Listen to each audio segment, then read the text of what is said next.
Now for Keller at Large, here's John Keller. Well, good morning, everyone, and thanks very much for joining us. You know, we tend to focus on how we're all getting through this terrible time with the pandemic in terms of what's going on nationally or at the state level, but it's really at the local level where the rubber meets the road. And case in point, you're going to hear today from a guest who's trying to oversee shepherding her city through this trying time, and we're going to talk a little bit about the challenges that is posing with the mayor of Salem, Kim Driscoll. She's been mayor of Salem since 2006. Mayor, welcome. Thanks for joining us. Happy to be here. Thanks, John. So as we're taping this Friday afternoon, you held a press conference earlier in the day. Normally, the run-up to Halloween and the night itself is the biggest tourism event of the year, and not just in Salem, but really around the state, right up there with the 4th of July and the Esplanade and the Marathon. But this year, you're asking people to stay away. Briefly, why? Yeah, I mean, ordinarily October in Salem, it's just a terrific festive time to be here.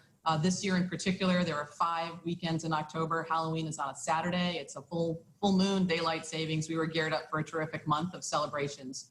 Obviously, due to COVID, we had to cancel all of our events in August. Yet we're still seeing people coming into our community. There's reduced numbers, but still too many in terms of the level of comfort and the congestion that we can handle. So we're asking folks to really be clear. Please cancel your visit. As I understood your message today, if you don't already have a restaurant reservation or a hotel reservation, don't show up expecting to maybe get in off a line or anything like that.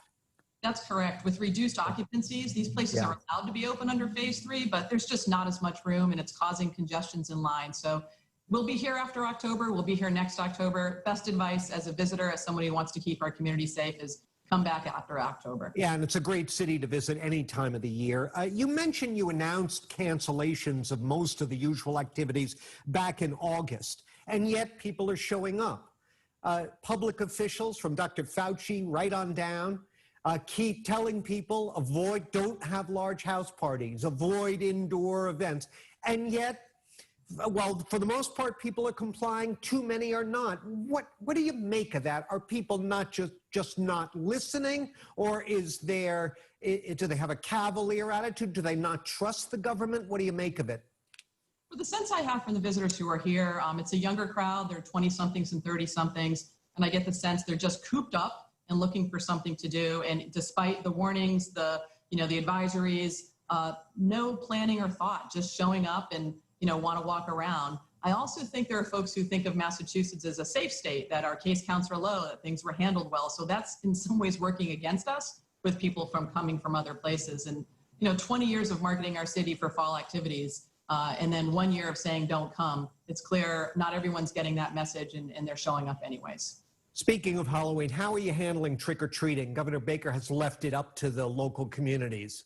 We're following the DPH guidelines. I mean, it's not something that the city typically, an event that we run. So we're advising parents and families of those DPH regulations. If they are planning to go out in a smaller setting with their children, to make sure they're wearing masks, no communal candy giving out. And for folks who don't want to participate, put your porch light out so folks know not to stop by. We're not expecting the same typical trick-or-treating routines here, but we also felt like the DPH guidelines were a good guide for folks. And to the kids who may be watching, if you see a house with the lights off, come on, kids, no egging. Absolutely not. This is not the year for treating anybody terribly for not giving you your trick or your treat. Right. All right, Mayor, let's take a short break. And when we return, let's go a little more in depth on how Salem is handling the pandemic and the potential economic impact. And we'll do all that when we continue our conversation with Salem Mayor Kim Driscoll in a moment. Stay with us.